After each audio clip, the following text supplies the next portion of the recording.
Hey, it's Adrian. In this episode, I'm interviewing recording artist and inspirational/motivational speaker, Rikka Zimmerman. Now, full disclosure, I actually recorded this with Rikka probably, September last year, so it was a while ago. And you'll hear in certain parts that she mentions that she was coming to Australia back in November last year for some inspirational/motivational events. Now, I've just actually checked, and she's coming back to Australia in July.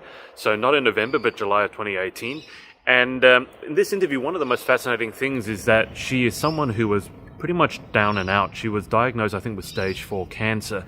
And she came back from that, changed her beliefs, and she identifies that in this interview as the main thing that really turned her life around. Now she's, doing her recording artist career. She released an album here in Australia last year, and it hit 19, or may even have done better on the charts. And she now has a 7-figure business inspiring and empowering women and men, but mainly women around the world. So check it out. It's a great interview. Enjoy, and I'll see you at the end.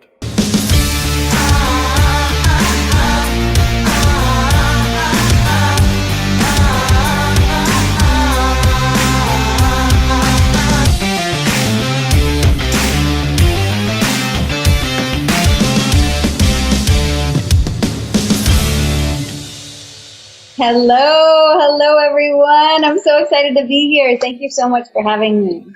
Thank you so much for being here. Now, Rikka, I always love to start with the story as to how you got from where you were to where you are now. Well, for me, I've always been interested in what else was possible. Ever since I was a little kid, I would look up at the stars and be like, what is infinity? Wait, this place goes on forever. What is that like? Like, what is it? So I was always wondering. I was one of those curious kids that probably drove my parents nuts, right? And as I, got a little older, it started feeling like, wait, I know that there's more. I'm meant to, have more fun, love more, be a greater expression of myself. And I could feel I was holding myself back in a million different ways. And so I, hired a few therapists and then fired a few therapists. I think we've all been there. And then I found personal development, and I truly just fell in love. I was like, wait a second, I can be the one that chooses how I feel about something. Like, I can be the one to empower myself to be whatever I'd like to be. I am so in. So I've been teaching for, around 12 years, all over the world, and assisting people by asking them questions to sort of undo where their mind is locking them into a limited experience. And then vibrationally help them kind of raise their vibration out of whatever that experience is and into a new world. So, and, that's why I appreciate you so much, because you're reaching all of these women who need to know that there's hope. They need to know that there is a greater possibility for them. So thank you so much for all the work that you're doing in the world, because people need you right now. They need both of us, and they really need all of us to shine and show up in our compassion and our love, and show them there's a different way. You just mentioned that that you ask people questions, and one of my beliefs is that if you want a better life, you've got to ask a better quality of question. So if you ask yourself, for example, why is my life so screwed up, you're going to get not so good answers. So I'm just curious, what are people watching this? What are some of the questions that you get your clients, for want of a better word, to think of? What are some of the questions that you found lead to a better quality of life? Well, you could ask, I wonder what greater is possible here, or I wonder what magic or what miracles can show up in this moment or in this circumstance. And you could pretty much, like, if you bring your heart and your awareness up, the questions will be to be more. So if you find yourself asking questions like, what's messed up about me, it's going to point you downwards, right? Yeah. So you want to kind of bring your heart and your awareness up in that kind of happiness and joy state, and then begin wondering from there. You can truly wonder about anything, and the most beautiful thing is the universe actually brings through the information in regards to your question. So even if you say, wow, universe, I wonder how much more magical and amazing today could be, or how much more I could receive today, or how much the universe could blow my limitations out of the window. You could ask any question you want, and you will begin seeing signs of those possibilities coming to fruition. It's a beautiful way to start every day. what happens for someone, let's say, and as I mentioned to you before, I've been working with a lot of women who, my belief is that there are a lot of people who are kind of stuck in the middle and they may be comfortable where they are. Then there are the people who are reaching for more, and vibrationally they're operating a higher level, and they're grateful, they're appreciative, and they ask the questions that you've asked with that sort of energy. My concerns recently have been with the people who are really, really struggling. And let's say they're under a lot of pressure, they're depressed, they're anxious, maybe worse. How important is it that you not only ask those questions, but you ask that question with a certain type of energy? Because I can see how you're asking it. It's expecting a beautiful answer, but some people, when they're very deep down, they don't expect that answer and they don't know how to raise their energy to even expect a great answer. So what would you say about that? Well, I mean, I think the first place to really start with someone who is, say, contemplating suicide or is just really down or depressed is with an enormous amount of compassion. So for any of you guys that are suffering right now in this moment, I'm so sorry. And, you know, I feel you, and I've been to these places, and I want you to know that you're not alone. And that if we can begin to, feel these places in you that are sad and depressed and angry, and if we can begin feeling these places together, we can actually unlock you from that trapped energy so that you can actually be free to feel better, be lighter, be more joyful. And, I just want to highlight that it's actually not your fault that you're feeling this way. There's a lot of feelings of loneliness, feelings of anger, confusion, fear. So it's kind of everywhere, right? So what if you could begin realizing too that one, this is not your fault, and begin having a little bit more space from it, right? To where you can begin a new relationship with these energies instead of just feeling like they're swallowing you whole, right? So, and part of that is really when something is your fault, you've attached to it, and now it's just inside you, all over you, and there's not very far you can go energetically with that. But when we begin going, wait a second, everybody's feeling a part of this, and this is something that is going around the collective. And this is, what's being passed around, and you can begin to realize, wow, this isn't really my personal story. This is actually part of the collective story. And then you begin taking a deeper breath and begin, having more space from it. So we can heal all these places so that you can be. I think it's very interesting you talk about the guilt, because a lot of the women that I've talked to, not only do they feel, let's say, sad or depressed or anxious, they actually feel bad about feeling bad as well. And I think the first place is to let go of that. Yeah, it's a double whammy. Then it becomes not only do you feel bad, but you feel bad about feeling bad, and then that makes you feel worse. And then you spiral out of control. and everything implodes. So for me, I was playing music in little coffee shops, and I was stopping myself. I would get up on a microphone and be like, okay, so, nobody judge me. I'm just doing this for fun. It's just a hobby, because my judgment was I wasn't good enough. I didn't have a good enough voice, and I was a burden to the people that I was singing to. Wow. Right? So imagine having all those beliefs and then trying to get up on stage. I mean, I literally felt like I was like covered in stuff, right? And I would try to break through it, but I put so much energy into these beliefs as if they were real. So, you can go from there to now we just got top 19 debut album on iTunes. I'm singing and playing all over the world. I'm facilitating consciousness. I run a 7-figure business. I literally went from $80,000 in debt to now running this business, not being able to perform, to be able to completely be myself. Wow. I also went through stage 4 cancer. So, going through the stage 4 cancer and then coming out the other side and, feeling more energetically aligned and present and energetically vibrant than ever. So all of this is possible for you. No matter where you are, we can actually transform your life into, the life that you actually truly want to have. Well, hopefully we don't all need to go through stage 4 cancer before we get the message. Exactly. But although sometimes life has a funny way of reminding us if we don't get the lesson the first time. Can I just ask, when you were given the news that you had the stage 4 cancer, what was that moment like? How did it feel? And then how did you react? And how did you go on that journey of healing? Because for a lot of people, I imagine for most people, hearing that is just the whole world stops. Everyone would remember the time they were given that news.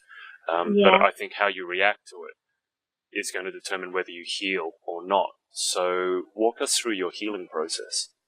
Well, in the processes that I work with, what I do is I begin identifying that there are actually two different parts of us. Like we have our divine self, which is complete love, peace, possibilities, connected with the source of the universe, that's our divine self. And then we have our human self. And our human self, goes through being scared and feeling alone and getting angry and, all of that stuff. So what's beautiful about beginning to see that there are two is that I actually had two completely different reactions in the same moment. Right. And it can be confusing if you don't know what's going on, right? So in the moment I was told, my human self was like, oh my God, I'm scared to death. I want to run from the room. Like, say this isn't so. Like, this must be somebody else's scans, Yeah. So that's what my human self is doing. And then my divine self steps in and goes, oh, this is going to be such a beautiful soul journey. Like, we got this. Like, right? And I'm like, what? Like, you're feeling peaceful. I'm feeling totally scared. Like, okay, this is interesting. But the beautiful thing is that if you begin knowing this, and then from there you can consciously walk into your divine self, which is what I did next.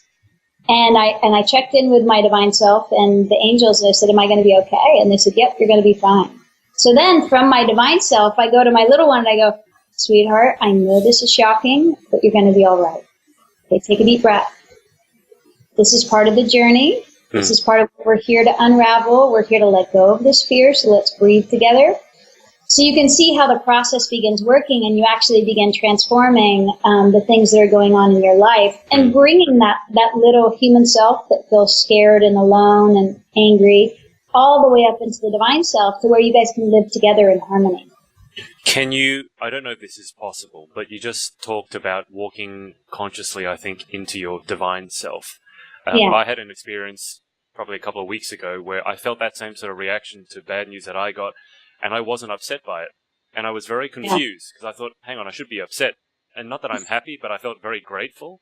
So I don't know if that was maybe a similar experience of what you're talking about on a much smaller level. But how do you consciously walk or choose to focus on the divine self rather than the human self, which is anxious and depressed and angry and all those sorts of things? Well, I mean, so the first step in your consciousness would be realizing that you're not just having one experience, because that can limit you. If you're like, there's just one of me, how do I feel? And that's it. You can't be aware of any other feelings that don't match that one defined feeling. So the first thing is beginning to realize that, oh my gosh, you're feeling a lot more than one thing. And that's good. And that's okay. Right? So that's kind of taking one step back from the experience, right? And then from there, we can do a process together if you guys want right now, just connecting you to your divine self so you can begin feeling it. And then from there, you kind of look down at your human self and you go, well, what does she need to hear right now? Or what does he need to hear right now? And then you begin the conversation and the love that then fills up the human self, helps them let go of things, helps them shift and change, helps them move up their vibration, and then you'll find they will actually join you, which is really cool. And you may have to do this process a lot when it comes to different things, especially if it's something that's really difficult and trying and happening a lot in your life, like fighting with your family or something where it's always seeming to bring you down. So it's not like you just get to do it once and then you live in your divine self and you're done. It's a way that you're retraining your consciousness and your reaction to life. Like, life is still going to happen, but how do you want to feel about it? Do you want to feel like disempowered and like, sad and angry and bitter? Or do you want to, train your body and your system to actually allow love and kindness and compassion, to be your response to everything? Yeah, the analogy I use is going to the gym. Like, if you go to the gym once, you're not fit for life. So I one. It's the same with emotional fitness. If you want to rewire the way you feel, it's not just going to do it once and then it's done. And also, importantly, when it doesn't, maybe you don't do it as perfectly as you'd like, it's important not to beat yourself up, but to catch it and then to practice it again. Oh, exactly. Because if we go into any form of judgment about our behavior, we repeat the pattern, which is really important to know. Absolutely. Like if you go, oh my God, I was so wrong and bad for reacting, you're just putting it on repeat, right? Yeah. So if you find that compassion and that love for yourself and breathe and be present with the energy and allow it to dissolve, you can actually end the pattern and not have the same reaction. So can we just, let's focus on the recording artist side. So what has your journey been like as a recording artist? Because from all the recording artists that I've spoken to, obviously it's not a 9-to-5 job. There's no certainty that if you do the right things that you're going to even have enough money to feed yourself, let alone be famous or anything like that. So what got you into the music scene, and what has kept you going through what's one of the most competitive and difficult industries in the world? Well, I think the first place to start from is that I'm actually doing it for myself. The songs I recorded, the creative process, the songwriting, it was actually for me and to express my heart in my relationship with love. So in the creative process, it wasn't like, oh, I want to be really famous or I want to reach millions of people, or, it was like, oh my God, I want to be so deep in love and I want to express this love that I feel, and I want to through song, help transform people so they can let go, so they can feel love, so that they can feel safe. I know all these beautiful things inside of me about what it is to accept love into your life and to let that possibility be. So, the whole target of it was really emanating that love and really doing it just for me. And it turns out when you do stuff just for you, for the love of it, it's quite successful. Funnily enough. It gets 19 on the iTunes charts, and you're like, oh my gosh, this is so cool. I didn't create this for anybody else. I created it from my own heart for love itself. And in that sense, it happens to apply to everybody's hearts, because we're all here in the human experience having, the same conversations in the same life and wanting the same thing. So it actually applies to everyone. And, I put around 200 layers of tonings underneath the tracks that you can't hear. Wow. So the songs 200 layers. Yeah.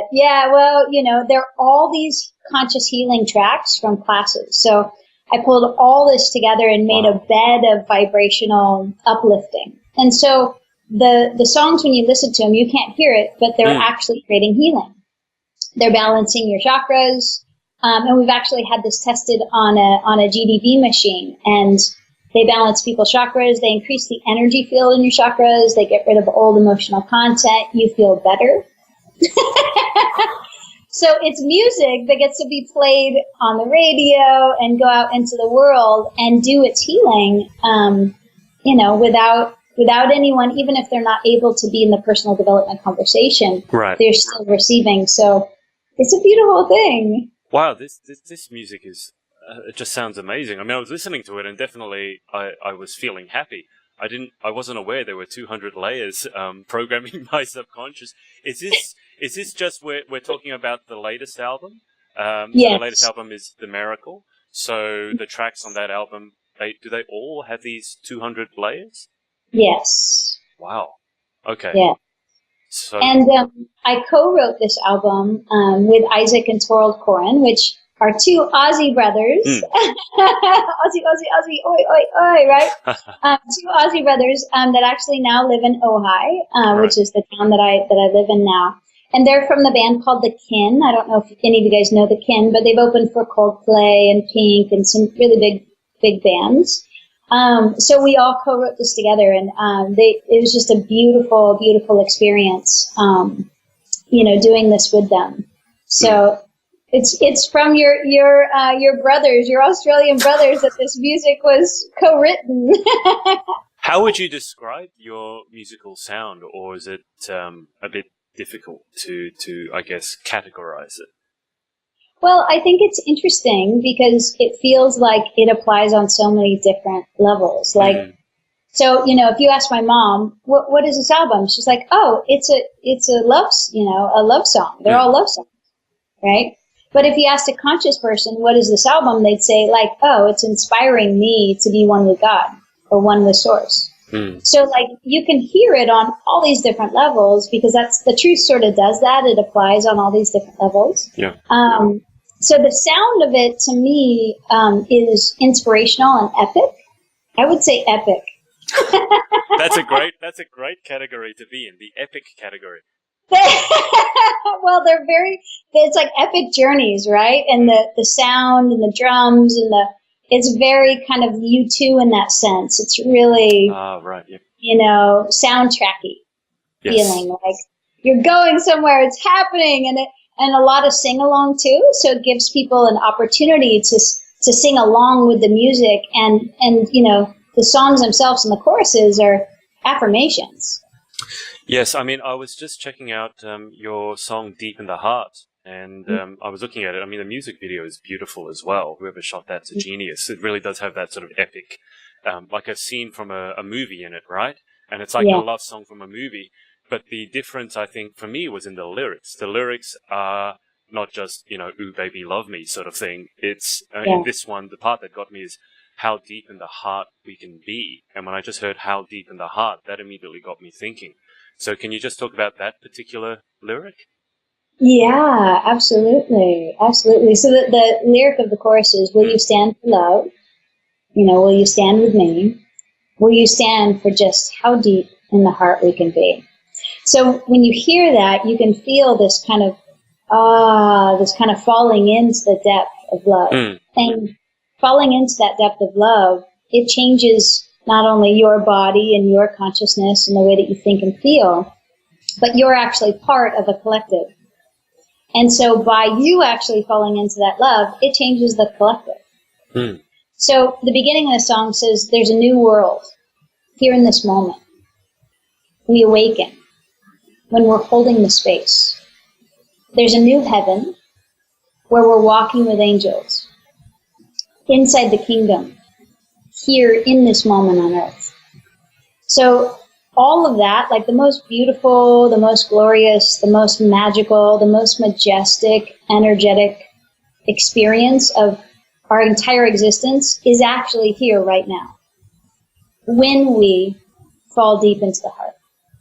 So that's that expression from that song is just, and giving people a way to stand. So the chorus like, will you stand for love? And people are like, yes, I will, will you stand with me? It's like, yes, will you stand for how deep in the heart we can be? And it just gives people that space to go, you know what? Yes, I will. Yeah. And that changes people's lives too. Just that yes. Yes. Like, love's an amazing thing. Like, we take one step towards love, and love takes 12 steps towards us. So each one of these songs is that kind of an activation. I love that. Never heard that. We take one step towards love, and love takes 12 steps towards us. That's beautiful. Is that your own, or did that just come in the moment? Or that just came in the moment. I think I need to Instagram that as a quote. I know it from my life. Like, every time I surrender, it's like love meets me just infinitely. And it's almost more than 12. It's like, we just give love a crack, and then love creates miracles, Yeah, it can be hard. And I think it's when it's hardest to love, that's when it means the most. Yeah. Yeah. And it's really asking you, I feel like every moment is asking us, are we going to continue to feel and have love be these heavy energies? Is it going to be loss, or is it going to feel light and amazing? Is it going to be, and we're rearranging human consciousness's relationship to this whole world of love, So going through the cancer journey for me, I realized that life and love are synonymous.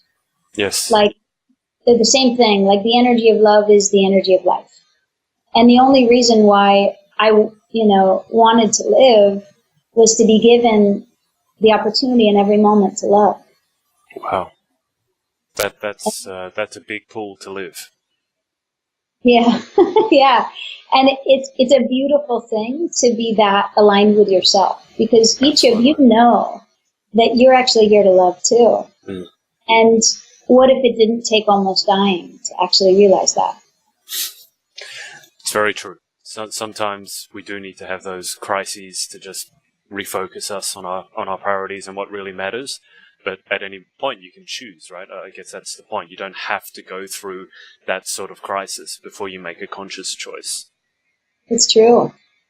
And, before the cancer, I had put music a little bit on the back burner. And right. What I realized was there was this beautiful, intimate love inside of me that was bursting to come out. It was like the expression wanted to be there. And I was like, well, I'm doing this other stuff and transformational leadership. And when I went through the cancer, it was like, oh my God, I've got to put my entire self out there. Like, I've got to put my heart out there completely, not hold back at all. Like, I've got to just, And I knew that from my soul. My soul was begging me to give myself permission to love as much as I do. So it's been an incredible journey. I mean, it's been extremely soul fulfilling to love that much. It's living in our love is the most beautiful experience there is.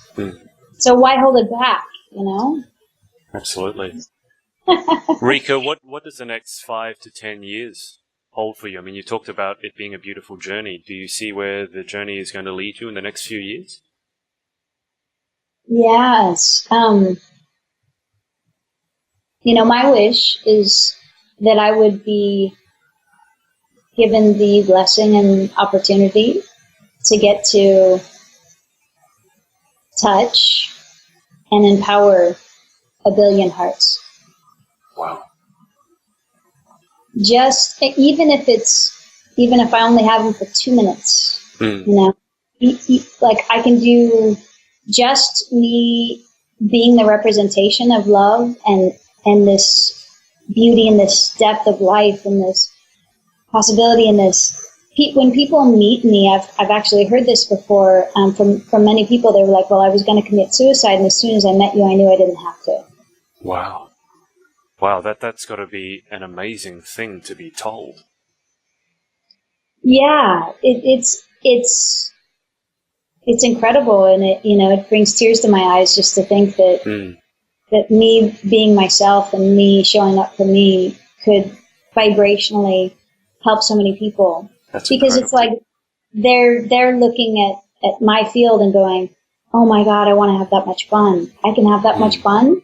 I want to be that in love. I can love that much. It's like they can see that there's a doorway out. And then I'm like, here, I'll give you everything I know and everything I've been through and every tool I have. And I'll walk you out of the craziest, most miserable, most terrible experiences of all of that. And we will actually dissolve it all into love, and you will not feel the same. So people can feel like, oh my God, freedom, we can do this. And this opening happens, and they realize that they can be themselves and they can have that wonderful life. And it's a beautiful thing. It's a beautiful thing. It's an amazing gift you have if you can do that. Not everyone, I don't think, can do that. So there's some God-given talent there, I think. Well, and, I think everybody does it differently. And I think each of us are being called to a greater level of ourselves and a greater level of really showing up to be the love and compassion and wisdom that we really are. Absolutely. Rikka, just before we move to the close, for people who want to find out about your music or about you coming to Sydney, can you just give us the most pertinent sort of social media details, and I'll put them down below? Oh, awesome. Yes. So the album, and also, being able to just opt in for a free song if you want to just grab a song, is at rikkamusic.com. Mm-hmm. And that's RIKKA music.com. Got it. And all of the transformational work that we'll be doing in Australia, this big party of consciousness, raising everybody's vibrations and empowering them to have amazing lives, will be happening, and all the details are at rikkainaustralia.com. So you can find those too. I mean, my website is Rikka Zimmerman too, the main site, but Those are the two aspects, the music and Australia. Sounds perfect. Okay. Aww. Let's move to the close. I always finish my interview with the same 10 questions. They're not my own. I stole them from someone else, but we'll go through them, and whatever comes to your mind is perfect. So here's number 1. What is your favorite word? Love. I thought you were going to say that. That was easy. Doesn't surprise me at all. Okay, number 2. What is your least favorite word? Well, all the judgments. So anything not good enough, not enough, unworthy, undeserving would probably be my least favorite words. Absolutely. I would agree with you on that. What Yeah. about number 3? What turns or switches you on? The magic of possibilities, that as we open up to allowing life to be magical, miraculous, it actually shows up that way. And it wows us, like, oh my God, all I had to do was make space and allow it, say yes to it, and look at what showed up. Oh, that's what turns me on. I'm getting turned on just hearing you talking about it. Okay. Right? What about number 4? What turns you off? Oh, okay. So, potentially when people don't let me love them, Right. right? When they have these places and they're like, no, you've got to reject me. And I'm like, oh my God, I love you. And they're like, no, reject this part of me. And I'm like, no, but I love all parts of you. It's like, so maybe them not letting me love them, we could say might turn me off. Okay. All right. What about what sound or noise do you love? There's something really sacred about the sound of bamboo in the breeze and the different tones that it emanates as the wind blows through. It's like kind of you can hear it. I can hear it now. It's like, so that's what comes to mind. Beautiful. What about what sound or noise do you hate? Well, I'm not saying I would hate it, because if I hate it, then I'm going to create a hateful experience. But so, potentially like people honking, something very vicious about it, like downtown LA traffic and people like honking as if they're going to get somewhere, like as if that makes a situation. It's like, I'd rather listen to the birds, we can all be in our cars. It's okay. Like, Have you been to New York? I have, yes. Apparently, I was told, because I was in New York, all they do is just leave their hands on the horn the whole time. It's their form of communication. They never actually, here in Australia, it's like beep, beep. In New York, it was just beep the whole time. Yeah. Yeah, it wasn't going to accomplish anything. Okay, now, number 7. I know you're a deeply spiritual person, but if you had a favorite curse word, what would it be? Or do you ever curse? Definitely the word That is the best word ever. It can be used as an adjective, a verb, you can literally have that word mean anything. And it's funny, right? As soon as you say it, everybody starts laughing. It's the best. I gotta say, I did not expect that from you. Not said with such enthusiasm.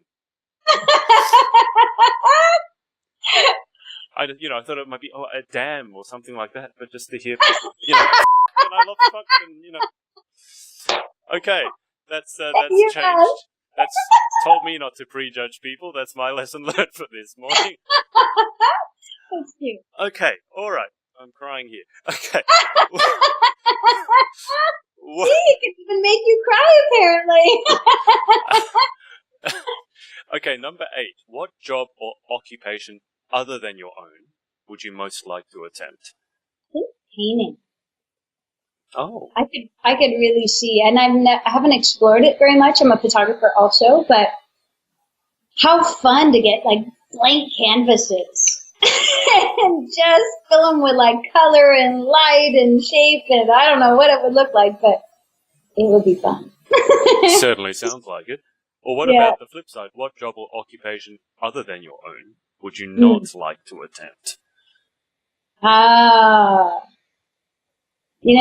really grateful for garbage men, but I definitely, oh no, I would not wish that upon anyone. Thank you, all the garbage men in the world. You're taking out the garbage. Oh, I'm so grateful for that. You're doing it because that's not my that's not my path. I thought you were about to start breaking into rhyme and start singing a song about garbage men. You're not the first person to mention that. I think you're about the third person who's mentioned the garbage men. So you're not alone on that one. Okay, final question. Yeah. If heaven exists, what would you like to hear God say when you arrive at the pearly gates? You've never left. Sort of like arms open, hugging me like, oh, sweetheart. I love you and you never left. Wow. And Rikka, we're just going to wrap up now. I'll keep you on the line, but I want to thank everyone for watching. I want to thank Rikka for her time and for making me cry as well. That was fantastic. But Rikka, just stay on the line. Thank you everyone for watching, and we'll speak to you again soon. Bye-bye. Hey, it's me again. Hope you enjoyed the interview. To catch up what we're doing with the next book in the Fear to Freedom series, check out the f2fproject.com. I'll link it below. I'd love your input on it. We're really aiming big this time. So check it out, and I'll speak to you soon. Bye.